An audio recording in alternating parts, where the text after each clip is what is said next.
Movement games have fallen out of popularity with mainstream audiences in recent years. With the current world of FPS games being dominated by tactical shooters or slower, more realistic battle royale experiences, the demand for faster-paced games is growing among certain communities. So when a game that has come out is able to capture an entire audience of players for solely its movement and gameplay, it's important. This is why games like Doom Eternal, Dusk, Ghost Runner, and Ultra Kill are talked about, because the audience for these games want more of these franchises and don't want them to just fade away into obscurity. A game that fits this description like no other is Titanfall 2. Infamously released between Battlefield 1 and Call of Duty Infinite Warfare, Titanfall 2 was almost set up to fail. And what's insane is that out of these three games, Titanfall 2 was easily the best overall. Sadly, word just didn't get out fast enough, and Titanfall 2 is now held together by a small but dedicated fan base. I think it's important that people still talk about this game because without constant discussion about it, Respawn would never even consider releasing Titanfall 3. Not that they've made any move towards doing that so far. With Season 9 of Apex just around the corner and the confirmation that Titanfall content is going to be added in, I feel that now is a better time than ever for this game to enter relevance online again. I'm going to keep the first two sections of this video completely spoiler free, so if you're a first time player, you can hopefully learn about this game without having your experience spoiled. But for those of you who are interested in just a snippet of what the campaign can offer, here's a small teaser of what you can expect.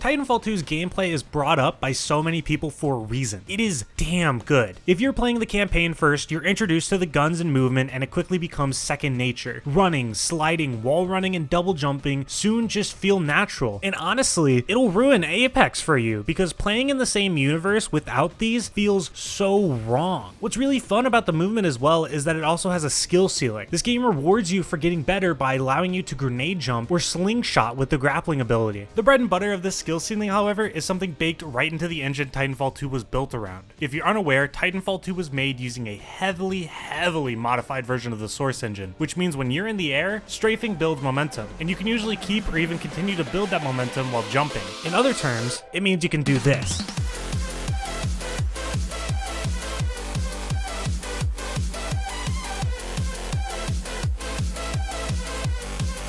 Choosing not to bunny hop in this game is like choosing to just not have fun, mostly because it's actually surprisingly easy to set up. No, really, all it takes is opening up settings, going into keybinds, binding crouch to either a side button on your mouse or a button you can keep held down easily on your keyboard, turning off toggle crouch, and you're all set up and ready to go. Now, all you need to do is run forward, jump and crouch, let go of forward while doing a little bit of air strafing, and then pressing space again right when you hit the ground. Once you have this rhythm down, you can start learning how to hop around the map. And what's insane about bunny hopping in this game is that it quite literally has no downside. You're still allowed to fire your gun, throw grenades, and use your abilities all while bunny hopping. The guns are powerful and snappy. Recoil exists, but is almost unnoticeable across all guns. There's a nice variety of guns in the game: assault rifles, SMGs, LMGs, snipers, shotguns, grenade launchers, and pistols. Almost every single gun is usable and has its own place in the multiplayer. I don't know the correct way to describe it, but the animations are just so smooth and add so much to every single weapon. It's honestly a no-brainer considering some of them were made by Hyper. There's also different varieties of grenades, but the coolest one is easily the thermite shuriken you can throw. Like, come on, dude, that's so sick. But if all these things still fail you, you're left with a punch that has the weight of a semi-truck. The abilities in the game are pretty varied. I like the grappling hook the most because I can just zip around the map with it, but the others all have their own place and work well in the multiplayer. The one I've seen the least of is easily AWOL. I have just seen 0 people use this ability throughout every single match I've been in. I think it's mostly just because I haven't played too much of the other game modes. I imagine it's more useful in Hardpoint, but I've still seen like 0 people use it. Also, just a side note, but I just found out that it can get tilted by the terrain you place it on.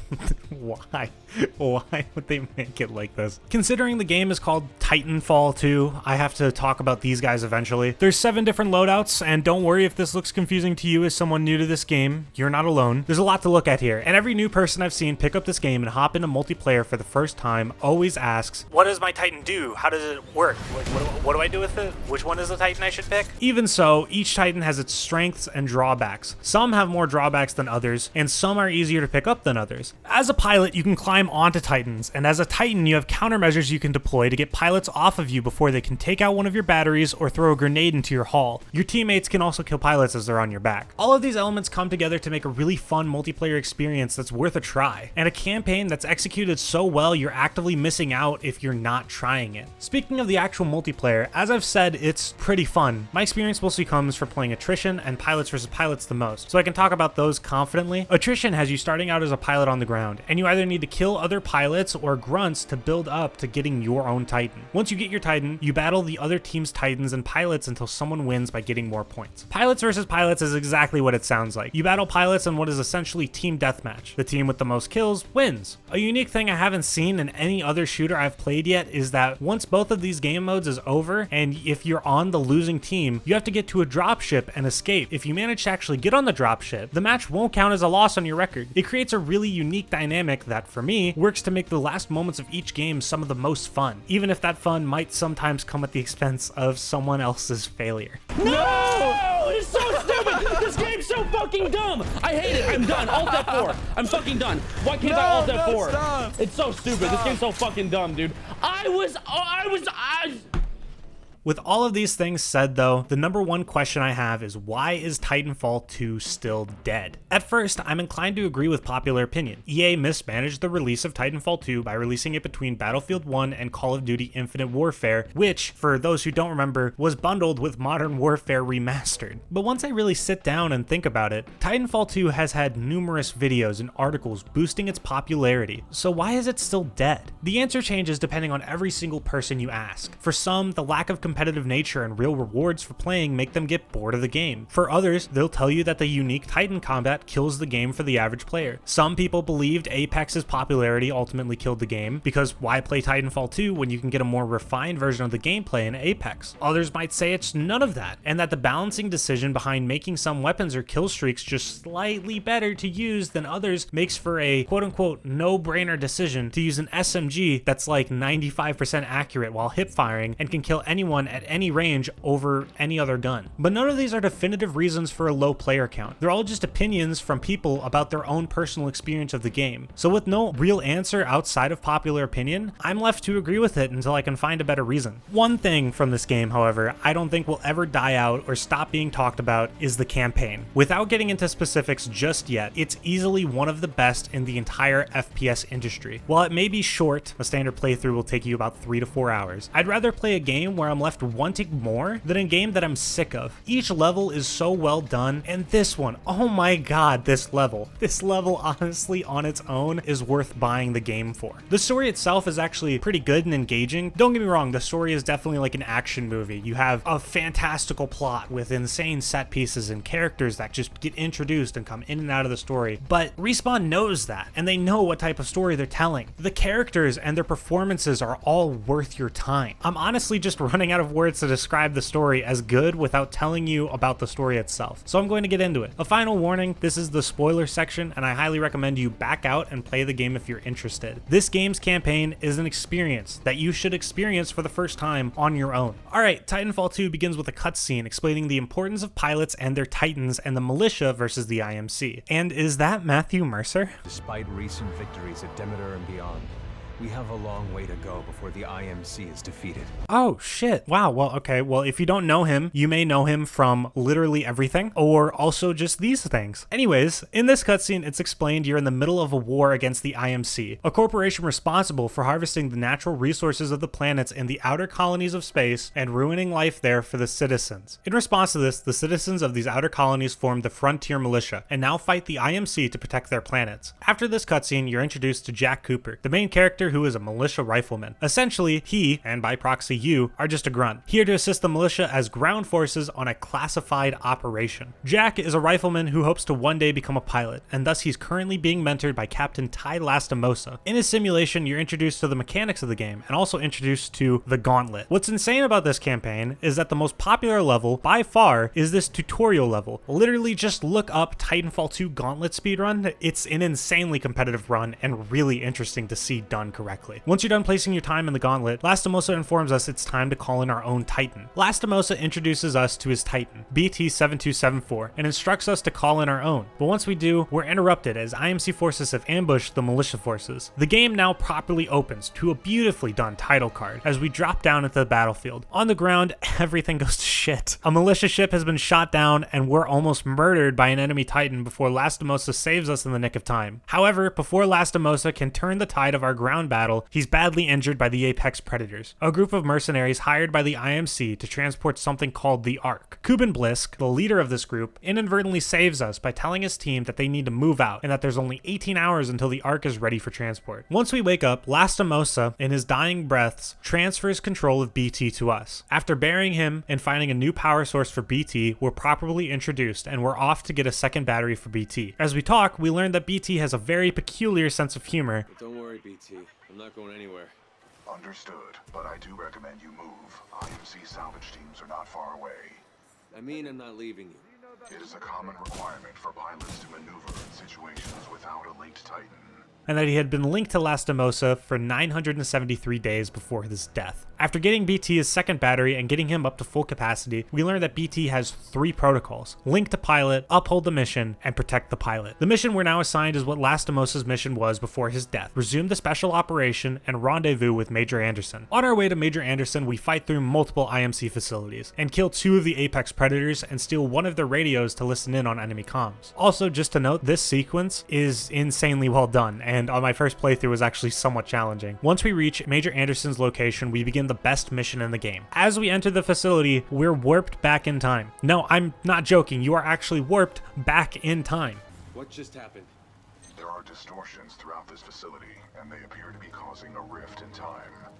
I advise caution until we have further information. By decisively neutralizing the militia forces. Once we find Anderson, he's dead, and we learn that Anderson's mission was to infiltrate the IMC facility and learn what was causing time distortions in the area. As we move through the distortions and the facility, we eventually reach Anderson and take his wrist-mounted device, which gives us quite possibly the best ability in any FPS to date. I'll talk about this and other moments I enjoy in the campaign more in detail after I explain the story, but just to explain how fucking cool this is, press middle mouse button to time travel. Need I say more? As we run through the facility, we find logs from Anderson explaining that the IMC found a weapon that can fold space and time. The Ark is a power source for this fold weapon, and once we learned that, we also learned that we're time traveling back to the day the fold weapon was first tested. Once we're close to outside, BT informs us we need to get close to the rings and scan the Ark to track it in the present day, and in Anderson's final log, we learned that the IMC planned to attack the militia planet of Harmony using this fold weapon. After the fold weapon explodes, we are able to get close and scan it. From there, we're on our way to an IMC beacon site that's been captured by militia forces to hopefully transmit a message to Sarah Briggs, the commander of the militia, and inform her of the IMC's plans. As we're almost finishing up, Blisk, the leader of the Apex Predators, learns we're listening in and sends us a message. Once we've contacted Sarah Briggs after murdering our 3rd Apex Predator, we move to hopefully intercept the Ark on Typhon before it's transported across the planet. Unfortunately, we're too late, and we have to chase after them in the air. Once we're close to the Ark, the militia is intercepted by Viper, an Apex Predator with a specialized flying Titan. After improvising the plan and taking over an IMC ship to chase after the Ark's transport ship, we embark into BT and fight Viper on the ship before he goes down. As BT is preparing to get us over to the transport ship, Viper returns and plans to try and take us out before going down. He severs BT's arm, but BT manages to open his hatch, and we kill Viper. From there, we quickly enter the transport ship and make our way to the Ark. After securing the Ark for transport, we get ready to run out when suddenly the hallway explodes and we're trapped. BT, instead of leaving us, throws himself over us to protect us, reminding us of Protocol 3 and that quote-unquote Protocol 3.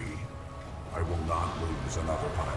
After the crash, we're captured by Blisk and his second-in-command, Sloan. As we're being tortured, BT sends us a message telling us to trust him before he opens his cockpit and exposes the Ark. But as Blisk gets close, BT knocks him over and starts firing rockets. But it isn't enough, as Blisk and Sloan both manage to escape, and in their Titans, take the Ark from BT while killing him. In BT's final moments, he gives us the Survival, Evasion, Resistance, and Escape Kit, also known as the Seer Kit. In it, we're given a data knife, a smart pistol, and BT's data core. After that, we start one of the best sequences in the game while Sarah Briggs tells us that the IMC is almost ready to activate the fold weapon and that we need to run there and stop it. She's also prepared a new chassis for BT to put his data core into. Once reunited, we fight our way to the fold weapon and kill Sloan before the backblast from the fold weapon heavily damages BT and exposes his fusion reactor. As we're laying there, Bliss gives us an invite to the Apex Predators and then leaves before we have a chance to try to kill him. As we get up, we move into the fold weapon launcher and plan to launch with BT into the arc at the center of the fold weapon, blowing it up and hopefully stopping its attack on Harmony. Once we're in the air, BT fully reboots and upholds Protocol 3 to protect the pilot by throwing us away from him as he detonates himself in the center of the fold weapon. Suddenly, all of the terrain around us is being sucked into the fold weapon, and we have to make one final sprint to get to Sarah's ship and escape the planet. But we make it in just the nick of time and escape to see Typhon split apart. Then the epilogue begins, and we learn that the destruction of Typhon saved Harmony, and that Jack is going to be assigned a new Titan. And then the credits roll. My honest to God largest point of criticism is that it's short. And yes, I said that I'd rather play a short game that leaves me wanting more, but it's too short. While a lot may happen in this 4-hour story, there's characters and things that I would have loved to spend more time with, but we don't really get the time to do that. Past that, I honestly have no other flaws that aren't just nitpicking. I feel like the Apex Predators should have been a bit more difficult. They're supposed to be feared mercenaries and the best of the best, but these guys blow. Like, maybe I've just played it too much, but I'm on master difficulty and I'm just rolling through these dudes. On to the good stuff, every level is beautiful, and the set pieces and mission mechanics thought out for this game are so creative and just genuinely fun to experience. Every mission is a standout, and because of that, the missions in this game that stand out beyond that stick with you because they're just that good. Into the Abyss starting out as just a shortcut through an IMC facility before suddenly you're deep into the belly of the beast because BT's been captured is thrilling to watch play out through gameplay. The slow build up through platform after platform being built before eventually it's revealed you're being forced to take part in a combat simulation. Effect and cause stands out for obvious reasons. Pressing middle mouse button to time travel is probably one of the most creative mechanics I've seen pulled off correctly in a game since Superliminal's gimmick. When I first played through the game, I was a little bit stupid, and I remember the dialogue informing me of an intruder sneaking around the base until I killed some of the guards and realized, holy shit, I'm the intruder and I'm disappearing by traveling through time. I just remember that revelation blowing my mind. The Beacon's arc tool was a lot of fun, and using it while platforming was a big kick, and it honestly was great to see Titanfall 2's movement used so well in a mission. And finally, the fold weapon's true gauntlet test, with the character in-game reacting the exact same way you are, silent, angry, and determined to get BT back. Giving us the most overpowered weapon in the entire game at this moment was the smartest decision they could have made, along with keeping Jack completely silent throughout this whole scene. To sum up the story though, as a whole, I'd say it's a character-focused story about the trust between you and your Titan. Yes, the arc is a big deal, but the bigger picture and the star of the show is the relationship you develop with BT throughout the game. The voice acting in this game sells every single moment, and because you actually spend time with BT throughout the campaign, when he says, "Trust me," you trust him. For example, I'll play this clip.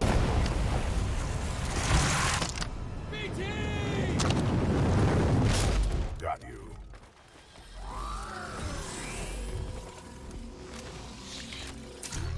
For those who haven't played this story yet, this clip may seem cool, but it ultimately doesn't leave much of an impact. But if you've played this story, you know what I'm talking about when I say that this scene makes me so fucking happy. This is all because there's a really good balance throughout the story of spectacle, action, and combat, and bonding with BT outside of those things. Besides spending the entire story doing almost everything together, you also get to spend calmer moments with him. BT, I found Anderson. He's, in the ceiling. Objective complete. We have rendezvoused with Major Anderson. It's cold, BT. Correct. Anderson's current temperature is 17 degrees Celsius, below the threshold of human survival.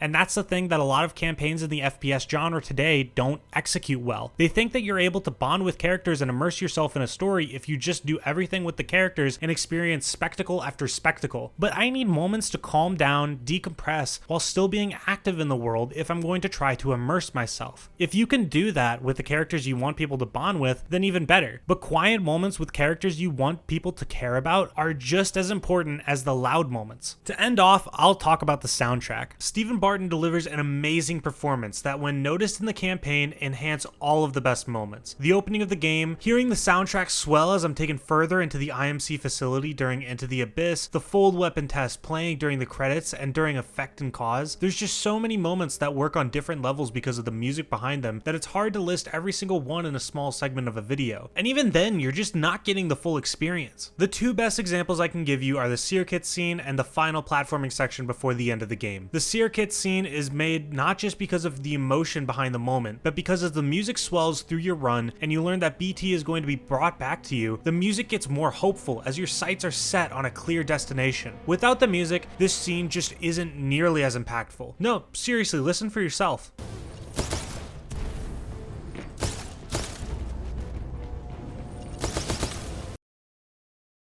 The final platforming segment of this game is filled with a haunting choir and an orchestra that ramps up the insanity of its sound as you get closer and closer to the ship you're evacuating on. That's it, you're almost there. Move! Cooper, jump for it! The pure rush that Stephen Barton's music gives alone in this scene elevates it from just a platforming segment into the ending worthy of a campaign as good as this one. And that's all I have to say about Titanfall 2. If you enjoy this video, there's more like it to come, so subscribe if you'd like to see them. Alright, see you next video.